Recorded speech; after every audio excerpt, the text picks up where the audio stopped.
प्यारे बच्चों नमस्कार, मैं आशीष पांडे स्वागत करता हूं आपके अपने YouTube channel target UPSI with Ashish Pandey में। बच्चों आज हम एक्टिव वॉइस से पैसिव वॉइस के बारे में बातें करने जा रहे हैं। बच्चों सबसे पहले जान लेते हैं वॉइस। वॉइस मुख्य रूप से दो प्रकार की होती है, एक्टिव वॉइस यानी कि कर्तृवाच्य और पैसिव वॉइस यानी कि कर्मवाच्य। वॉइस दो तरह के होते हैं, एक्टिव वॉइस में कर्ता प्रमुख होता है और पैसिव वॉइस में कर्म प्रमुख होता है। एक्टिव वॉइस की शुरुआत कर्ता से होती है और पैसिव वॉइस की शुरुआत कर्म से होता है। बच्चों अब हम देखेंगे एक्टिव वॉइस से पैसिव वॉइस केवल और केवल 8 टेंस वॉइस के बनते हैं। जैसा कि आप जानते हो टेंस वॉइस की संख्या 12 होती है, लेकिन इन 12 टेंस वॉइस में से 4 टेंस वॉइस यानी कि present perfect continuous tense, past perfect continuous tense, future perfect continuous tense और फ्यूचर कंटीन्यूअस टेंस की पैसिव वॉइस नहीं बनती है। पैसिव वॉइस जिनकी बनती है वे है present indefinite tense, present continuous tense, present perfect tense. इसी प्रकार से इसी क्रम में past indefinite tense, past continuous tense, past perfect tense, future indefinite tense और फ्यूचर परफेक्ट टेंस, इतने यानी कि 8 टेंस वॉइस की पैसिव वॉइस बनती है। हम देखेंगे कि एक्टिव वॉइस में इनकी सहायक क्रिया क्या होती है और पैसिव वॉइस में क्या हो जाती है। उसके पहले एक बात क्लियर है, एक्टिव वॉइस में क्रिया की चाहे जो अवस्था हो, चाहे पहली हो, चाहे दूसरी हो, तीसरी, चौथी, कुछ भी हो, लेकिन पैसिव वॉइस में ये फिक्स है कि क्रिया की थर्ड फॉर्म का हम यूज करेंगे। बच्चों यहाँ देख लेते हैं प्रेजेंट इंडेफिनिट टेंस की सहायक क्रिया एक्टिव वॉइस की टू या डज होती है और क्रिया की पहली अवस्था यूज होती है। लेकिन जब हम इसका पैसिव वॉइस बनाते हैं तो is and are plus verb की थर्ड फॉर्म का यूज करते हैं। इसी तरह से past present continuous tense is and are plus verb की चौथी अवस्था होती है और जब हम इसका पैसिव बनाते हैं तो बदल जाता है is and are plus being plus क्रिया की थर्ड फॉर्म। इसी तरह से बच्चों प्रेजेंट परफेक्ट टेंस की सहायक क्रिया हैज हैड प्लस वर्ब की थर्ड फॉर्म होती है, बदल जाती है has had plus being plus क्रिया की तीसरी अवस्था में। पास्ट इंडेफिनिट टेंस सहायक क्रिया डिड के साथ क्रिया की पहली अवस्था होती है, डिड न होने पर दूसरी अवस्था होती है और वाज या वेयर प्लस वर्ब की थर्ड फॉर्म में चेंजेस हो जाती है। पास्ट कंटीन्यूअस टेंस वाज या वेयर प्लस क्रिया की चौथी अवस्था होती है। पैसिव वॉइस बनाते समय was were plus being plus verb की थर्ड फॉर्म में यह चेंज हो जाती है। इसी तरह से past perfect tense had plus verb की थर्ड फॉर्म होती है, पैसिव बनाने में हैड बीन प्लस वर्ब की थर्ड फॉर्म में बदल जाती है। फ्यूचर इंडेफिनिट टेंस विल या शैल प्लस क्रिया की पहली अवस्था होती है, पीवी बनाते समय will plus shall plus be plus verb की थर्ड फॉर्म में बदल जाती है। इसी तरह से future perfect tense will have shall have plus verb की थर्ड फॉर्म होती है और जब हम इसका पैसिव वॉइस बनाते हैं तो will shall plus have been plus verb की थर्ड फॉर्म में बदल जाती है। तो बच्चों सबसे पहले आप इन सहायक क्रिया को एक जगह अच्छे तरीके से नोट कर लीजिए। मैं थोड़ा बोर्ड से बगल हो जाऊंगा ताकि आपको यह स्पष्ट रूप से दिखाई दे। आप इसको अच्छे तरीके से अपने नोटबुक पर नोट कर लीजिए और अब उसके बाद चलिए अब हम एक्टिव वॉइस से पैसिव वॉइस संबंधित कुछ उदाहरण ले लेते हैं और अगर आप इन 5 उदाहरणों को ध्यान से देखेंगे तो आपको लगभग एक्टिव वॉइस से पैसिव वॉइस संबंधित टिप्स और एग्जांपल से ही सारी बातें क्लियर हो जाएंगी। आप ध्यान से देखिए। जैसे कि पहला है एक्टिव वॉइस में I am writing a letter. I am writing a letter की पैसिव वॉइस बनानी है। पैसिव वॉइस बनाने से पहले आप 4 बातों को ध्यान से देखिए। पहली बात यह है कि आप इसके टेंस की पहचान कीजिए क्योंकि टेंस के अनुसार ही हम पैसिव वॉइस की सहायक क्रिया का चुनाव करेंगे।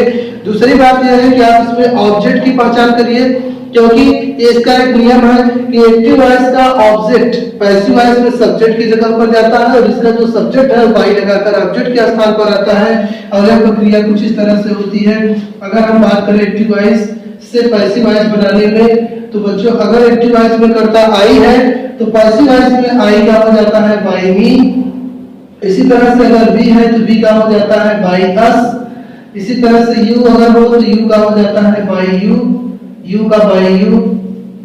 दे का बाय देम हो जाता है, दे का हो जाता है बाय देम और इसी तरह से ही का हो जाता है बाय हिम, ही बदल जाता है बाय हिम में। सी बदल जाता है बाय हर में, सी को आप बाय हर में बदलेंगे। इट बदल जाता है बाय इट में। इस तरह के पूरे सब्जेक्ट है और इस तरह के ऑब्जेक्ट है। इट बदल जाता है बाय इट में, नेम बदल जाता है बाय नेम में। नेम चाहे जिसका हो, नेम को आप बाय नेम लिखेंगे, नेम बदल जाता है बाय नेम में। चलिए ध्यान दीजिए। I am writing a letter. बच्चों I am writing a letter यह प्रेजेंट कंटीन्यूअस टेंस का वाक्य है। इसका जब हम पैसिव वॉइस बनाएंगे सबसे पहले अ लेटर जो कि इसका ऑब्जेक्ट है सब्जेक्ट बनाएंगे, अ लेटर शुरू में लिखेंगे। याद रखना किसी भी प्रकार का वाक्य है उसका सबसे पहले ऑब्जेक्ट शुरू में आ जाएगा। और एक बात और, without object no passive voice, अगर वाक्य में ऑब्जेक्ट न हो तो उसकी पैसिव वॉइस नहीं हो सकती है। अ लेटर हम शुरू में ले आएंगे, उसके बाद ए यानी कि ए जो इसमें एंड दिया है इज एमआर बदल जाता है बीइंग में, अभी थोड़ी ही देर पहले हमने बताया था। तो यहाँ पर जाएगा लेटर इज, और ये बदल किसमें जा रहा है बीइंग में, a letter is being writing की थर्ड फॉर्म, क्योंकि पैसिव वॉइस में हमेशा क्रिया की तीसरी अवस्था आती है तो राइटिंग की थर्ड फॉर्म रिटेन हो जाएगी यहाँ पर रिटेन। उसके बाद आई देखिए आप, तो आई बदल जाता है बाय मी में, तो यहाँ पर हो जाएगा बाय मी इस तरह से, और फुल स्टॉप को हम इस तरह से रखेंगे।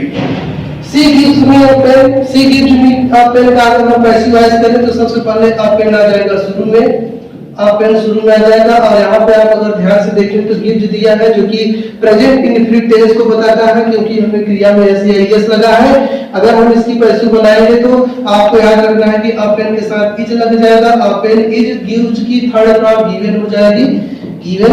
अगर दो ऑब्जेक्ट दिए हो, जैसे कि इसमें एक ऑब्जेक्ट ये है, एक ऑब्जेक्ट ये है, डायरेक्ट इनडायरेक्ट प्रकार के ऑब्जेक्ट है, ये आपका देखेंगे ध्यान से, इनडायरेक्ट ऑब्जेक्ट है और यह है डायरेक्ट ऑब्जेक्ट है। अगर आप डायरेक्ट ऑब्जेक्ट यानी कि निर्जीव वस्तु को शुरू में ले जाते हो तो पीवी बनाते समय जो आपका इनडायरेक्ट ऑब्जेक्ट बचा है इसके पहले टू का यूज कर देते हैं, यानी टू मी, और इसको हम सी को लिख देंगे, सी बदल जाता है ध्यान से देखिए बाई हर में, तो हम यहाँ पे क्या लिखेंगे, सी बदल जाएगा बाई हर में इस तरह से। और नेक्स्ट है I was going to market, मैं बाजार जा रहा था, तो इसकी पैसिव वॉइस हो जाएगी मार्केट, स्टार्ट में आ जाएगा शुरू में आ जाएगा। आप ध्यान दीजिए इसमें वर्ब के जस्ट बाद प्रीपोजिशन आया है, पैसिव वॉइस बनाते समय प्रीपोजिशन को शुरू में नहीं लिखते हैं, यानी यहाँ पर मार्केट शुरू में आ जाएगा मार्केट, वाज या वेयर बदल जाता है बीइंग में, यानी मार्केट वाज बीइंग, गोइंग की थर्ड फॉर्म हो जाती है गॉन, और यहाँ पे जो टू लिखा हुआ है वो रहेगा ही बाई, आई का क्या हो जाता है मी, यहाँ पे बाई मी इस तरह से हम लिख देंगे। नेक्स्ट है why he was making a kite, तो इसमें हम क्या करेंगे, अगर कभी भी वाक्य डब्ल्यूएच वर्ड से शुरू हो कोई भी वाक्य तो हम इस डब्ल्यूएच वर्ड को ऐसे ही लिख देते हैं, ये नो चेंज नहीं बदलता है, बल्कि इसमें हैज दिया है तो हैज या है बदल जाता है बीइंग में। तो अ काइट को हम ले आएंगे जब यहाँ पर, तो अ काइट के अनुसार हमें सहायक क्रिया का यूज करना है, तो यहाँ पे हम लिखेंगे हैज, उसके बाद a kite, has a kite, ठीक है। उसके बाद हम देखेंगे कि हैज या है बदल जाता है बीइंग में, तो यहाँ पे हम यूज करेंगे being, has a kite being. उसके बाद आप ध्यान दीजिए कि मेकिंग की थर्ड फॉर्म जो होती है हो जाती है मेड, यानी यहाँ पे हम लिखेंगे मेड। अब फिर हमें लिखना है ही का जो हो जाता है वो क्या हो जाएगा बाय हिम, तो यहाँ पे हम बाय हिम लिख देंगे क्वेश्चन मार्क, ये हो जाएगा why has a kite been made by him. Next है did you read a book, did से ही पता चलता है कि यह पास्ट इंडेफिनिट टेंस का वाक्य है। जब हम इसका पैसिव वॉइस बनाएंगे तो सबसे पहले हमें क्या करना है कि डिड बदल जाती है वाज या वेयर में, वो भी नए, ये जो ऑब्जेक्ट है इस ऑब्जेक्ट के अनुसार हमें सहायक क्रिया रखनी है, तो यहाँ पे हम रखेंगे वाज, फिर हम रखेंगे a book, was a book, ध्यान से देखिए वाज अ बुक। उसके बाद हमें यहाँ पे लिखना है रीड की थर्ड फॉर्म रीड ही रहने वाली है रीड, यू का हो जाएगा बाय यू का हो जाएगा बाय यू क्वेश्चन मार्क। बच्चों इस तरह से हमने आपको एक्टिव वॉइस से पैसिव वॉइस बनाने के कुछ एग्जांपल्स बताए हैं। अगर आपको वीडियो अच्छी लगी है तो कमेंट बॉक्स में अवश्य बताएं, तथा अगर आप हमारे चैनल पर नए हैं तो हमारे चैनल को सब्सक्राइब अवश्य कर लीजिए, क्योंकि यहाँ पर स्टडी से संबंधित गणित, अंग्रेजी, विज्ञान और सारी चीजें यहाँ पर उपलब्ध होती है।